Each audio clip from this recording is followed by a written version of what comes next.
I was looking at one of your current projects, Travel on the House. It seems very interesting. I just visited your website. Can you tell us a little bit about this? My husband and I have been exchanging and renting out our house for years now. We love to travel. We don't have a lot of money. He was a retired university professor. He was still teaching when we started doing this.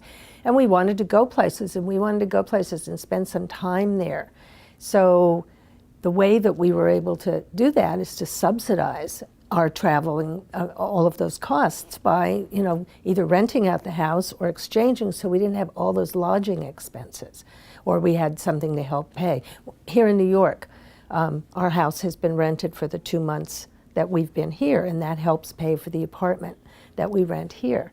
So then you have your daily living expenses when you live in a place. It's a great way to do it. So people kept asking me, well, how do you do that? How can you go to Rome for 2 months? How can you go to New York for 2 months? Can you go to Paris for a month and Istanbul for a month? And so I just was explaining, and finally I decided to write a book. So I really worked at it, and I got the book basically done.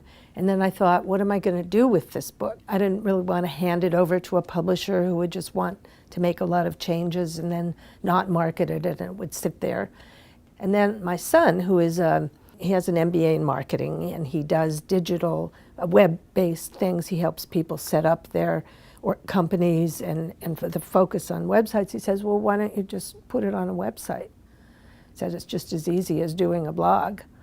And so what I've done is I've taken pieces from the book and created articles for the website.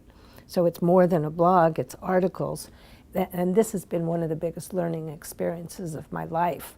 I'm learning about Twitter, I'm learning about Facebook, I'm learning about Google Analytics, I'm learning about how you create a website and what it has to be, all of these things. And luckily I have this great teacher, my son, who's willing to help me with this. So Travel in the House right now exists as I'd say a beta website.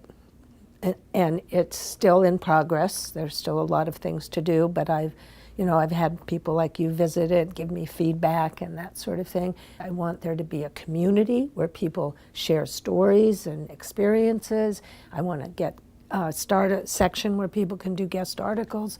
The point is just to get that information out there in a way that's not tied to one of the for-profit firms like VRBO or Airbnb and that sort of thing, but actually works together with Is it safe to share houses, exchange houses? Well, that's one of the very biggest questions that people ask, and I've answered it in a number of ways, but it basically comes down to a couple of things. It comes down to really establishing communication, checking people out, making sure they're who they say they are, listening very, very carefully, doing your research, and establishing trust.